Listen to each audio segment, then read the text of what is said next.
Selamat pagi, perkenalkan nama saya Galih Alfrio, dan pada kesempatan kali ini saya akan mempresentasikan keamanan wireless LAN atau Local Area Network. Langsung saja, perangkat yang dibutuhkan untuk membuat jaringan wireless ada 7 ya. Yang pertama, access point. Ini adalah gambar access point. Yang kedua, antena omni. Yang ketiga, kabel jumper. Yang keempat, power of Ethernet. Yang kelima ada kabel UTP atau STP, ini gambarnya. Dan yang keenam ada penangkal petir.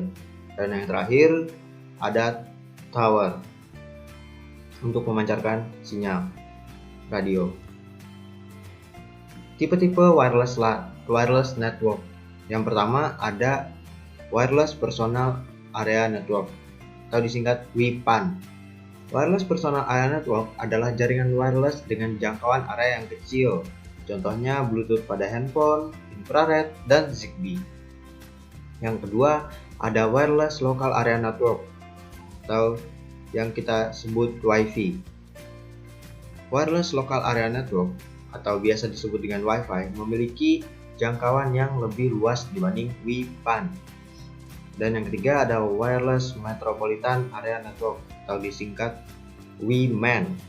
Wireless Metropolitan Area Network adalah jaringan wireless network yang menghubungkan beberapa jaringan WLAN. Contoh teknologi WMAN adalah WiMAX.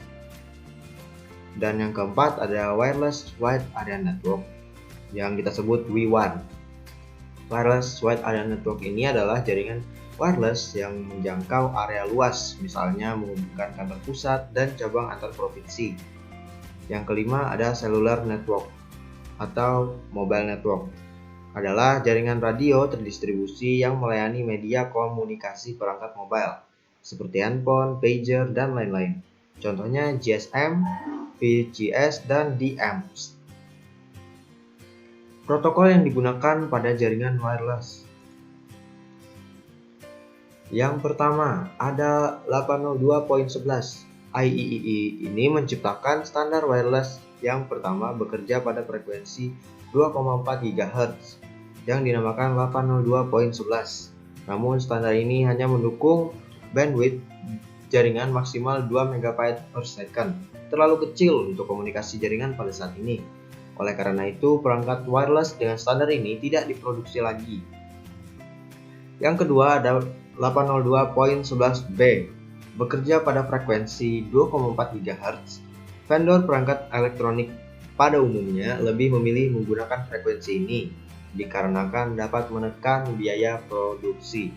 Seperti yang kita ketahui, frekuensi 2,4 GHz merupakan frekuensi radio yang tidak diatur sehingga dapat menimbulkan gangguan dari perangkat elektronik lainnya seperti microwave, televisi, dan perangkat lainnya yang menggunakan frekuensi 2,4 GHz. Yang ketiga ada 802.11a. Saat standar 802.11b sedang dikembangkan, IEEE membuat ekstensi untuk standar 802.11 yang dinamakan 802.11a. Standar ini diciptakan pada saat yang bersamaan dengan standar 802.11b.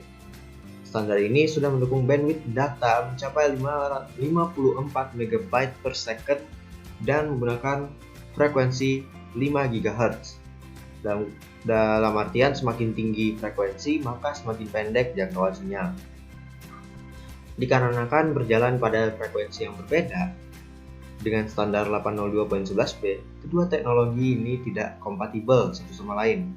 Beberapa vendor menawarkan perangkat jaringan hybrid 802.11a atau B. Namun perangkat tersebut hanya dapat menjalankan satu standar pada satu waktu. Dan yang keempat ada 802.11g.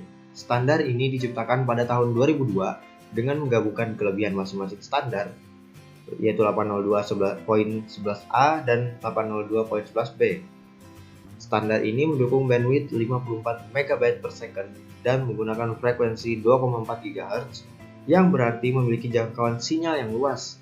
perangkat dengan network adapter yang mengadopsi standar ini juga kompatibel dengan standar 802.11b, begitu juga sebaliknya. Dan yang kelima ada 802.11n. Standar 802.11n sering dikenal dengan sebutan wireless M, diciptakan untuk memperbaiki standar 802.11g dalam hal jumlah bandwidth yang didukung dengan memanfaatkan beberapa sinyal wireless antara antena, disebut dengan teknologi MIMO atau multiple in multiple out. IEEE ini meresmikan standar ini pada tahun 2009 dengan spesifikasi menyediakan bandwidth sampai 300 MB per second. Standar ini juga menawarkan jangkauan sinyal yang lebih baik dibandingkan standar wireless sebelumnya, serta memiliki kompatibilitas dengan perangkat yang memiliki standar 802.11b atau G. Standar dengan wireless ini beroperasi dua frekuensi, yaitu 2,4 GHz dan 5 GHz. Dan yang keenam ada 802.11 AC. Generasi terbaru dari standar Wi-Fi yang populer digunakan memanfaatkan teknologi wireless dual band yang mendukung koneksi secara bersamaan pada frekuensi 2,4 GHz dan 5 GHz, menawarkan kompatibilitas dengan standar 802.11b atau G atau N, serta mendukung bandwidth mencapai 1300 MB per second pada frekuensi 5 GHz, ditambah 450 MB per second pada frekuensi 2,4 GHz.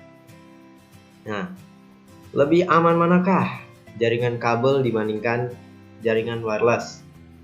Jawaban dari saya, wired network atau jaringan kabel.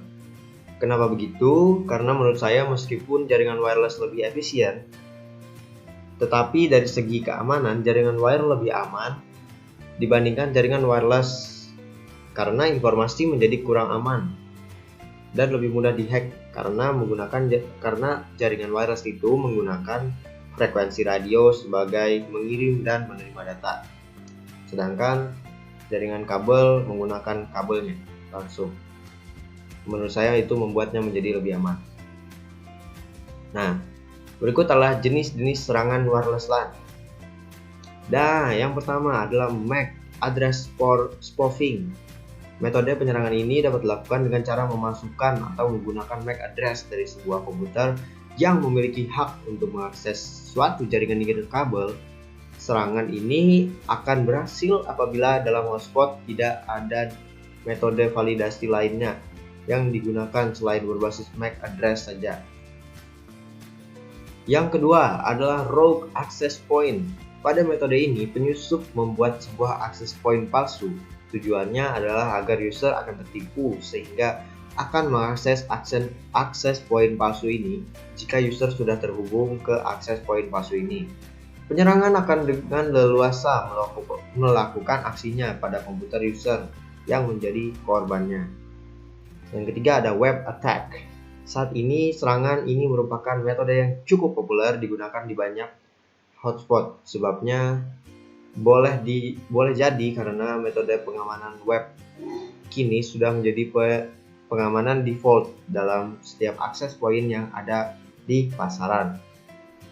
Serangan ini akan berhasil dilakukan oleh penyusup jika pada access point tidak dipakai metode pengamanan lain kecuali proteksi berbasis WEP. Lanjut ke yang keempat. Yang keempat adalah sniffing to eavesdrop. Paket yang merupakan data seperti akses HTTP atau email dan lain-lain yang melewati transmisi wireless gelombang dapat dengan mudah juga ditangkap dan dianalisa oleh attacker dengan menggunakan aplikasi paket sniper. Dan yang kelima ada denial of service attack. Serangan jenis ini yaitu membanjiri yang mengakibatkan sinyal wireless berbenturan dan menghasilkan paket-paket yang rusak. Dan yang terakhir ada man in the middle attack. peningkatan keamanan dengan teknik enkripsi dan autentikasi sebenarnya masih juga bisa dengan cara mencari kelemahan operasi protokol jaringan. Salah satu dengan mengeksploitasi protokol Address Resolution Protocol atau ERP pada TCP atau IP, sehingga hacker yang cerdik dapat mengambil alih jaringan wireless tersebut. Hal inilah dikenal dengan nama man-in-the-middle attack. Lanjut, kelemahan wireless LAN. Nah, kelemahan wireless LAN yang pertama ada lapisan fisiknya, atau bisa dibilang physical layer. Yang pertama, interception atau penyadapan. Penyadapan sangat mudah dilakukan dan sudah tidak asing lagi bagi para hacker. Berbagai tools dengan mudah diperoleh di internet. Beberapa teknik kriptografi dapat dibongkar menggunakan tools tersebut. Yang kedua ada injection atau injeksi. Pada saat transmisi melalui radio, dimungkinkan dilakukan injection dikarenakan berbagai kelemahan pada cara kerja Wi-Fi di mana tidak ada proses validasi siapa yang sedang terhubung atau siapa yang memutuskan koneksi pada saat itu. Yang ketiga ada jamming. Jamming sangat memungkinkan terjadi, baik disengaja maupun tidak disengaja, karena ketidaktahuan pengguna wireless tersebut. Pengaturan penggunaan kanal frekuensi merupakan keharusan agar jamming dapat diminimalisir.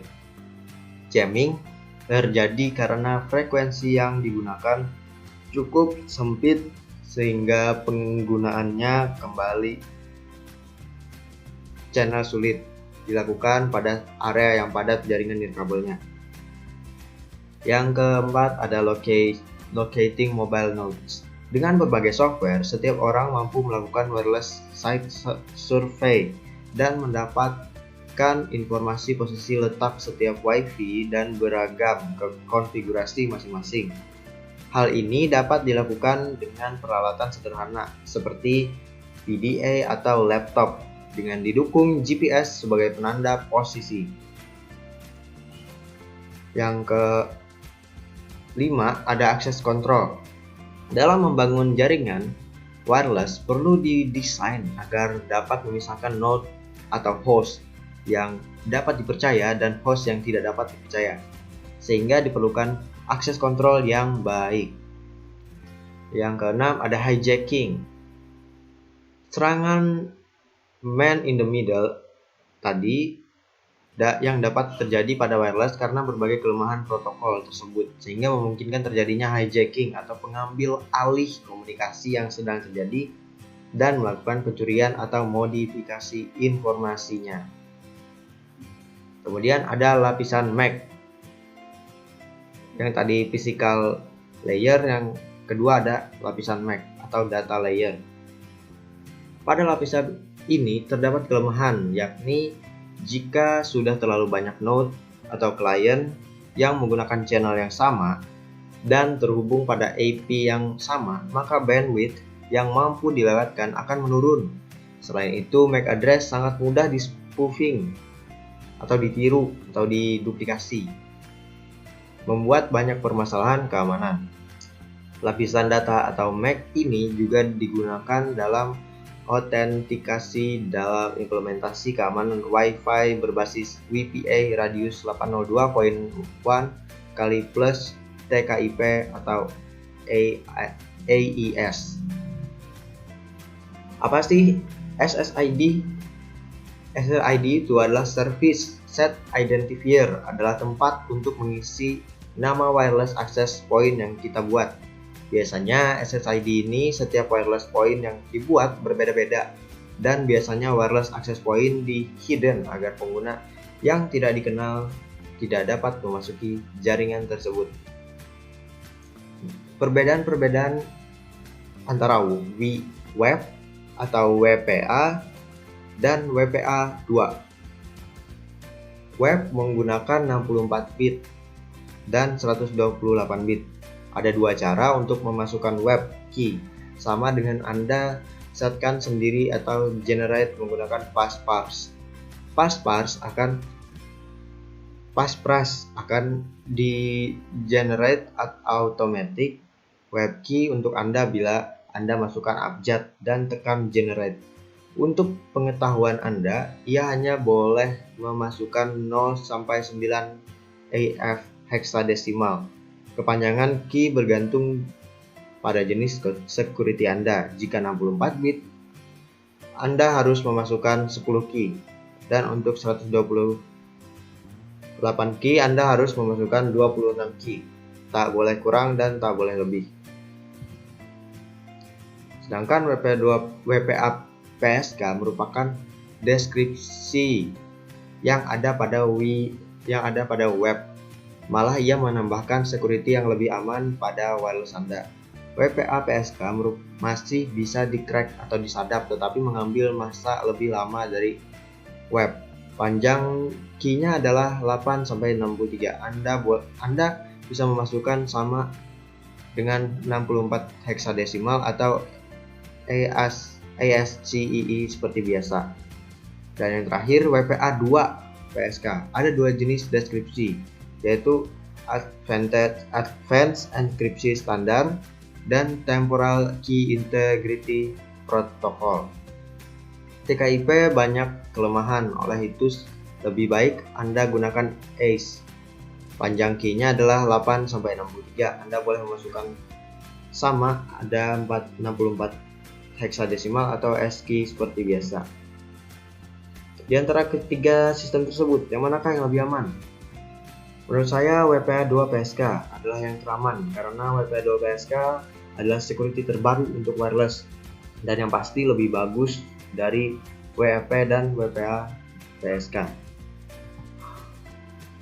Di sini ada jenis aplikasi yang mampu melakukan penyerangan pada wireless LAN, yaitu pertama NetStumbler, yang kedua Kismet, yang ketiga Fishtumbler, yang keempat Chain, yang kelima ini paling terkenal, yaitu Wireshark Wi-Fi. Teknik yang dapat digunakan untuk mengamankan wireless LAN dari serangan-serangan. Tekniknya yaitu menyembunyikan SSID, yang kedua MAC filtering, yang ketiga kapasitif portal, yang keempat mengisolasi wireless network dari LAN, dan yang kelima mengontrol sinyal wireless. Nah, ini berikut adalah aplikasi yang dapat membantu mengamankan jaringan wireless LAN Anda. Yang pertama Leap, yang kedua MS Chap versi 2, yang ketiga Kisco Defense. Rekomendasi pengaman jaringan LAN. WPA 2 PSK ACE adalah pilihan yang paling aman dan ideal. Dengan hadirnya fitur ini, ia akan menggunakan WPA 2 standar enkripsi Wi-Fi terbaru dan protokol enkripsi AES terbaru. Anda harus menggunakan opsi ini pada beberapa perangkat, dan Anda hanya akan melihat opsi WPA 2 atau WPA 2 PSK. Kenapa kejahatan pada bidang IT semakin meningkat? Well, menurut saya kejahatan pada bidang IT semakin meningkat dikarenakan perkembangan dunia IT yang jauh berkembang pesat setiap harinya. Dan hampir setiap orang memanfaatkan teknologi online di berbagai sisi kehidupannya dikarenakan hampir semuanya dapat dilakukan melalui teknologi. Contohnya, mengakses finansial pun juga bisa secara online, dan disinilah peluang hadirnya ancaman cyber muncul. Bahkan trennya meningkat seiring makin tingginya pengguna online. Sekian presentasi dari saya. Jika ada salah kata dan kesalahan jawaban, mohon dimaafkan. Terima kasih.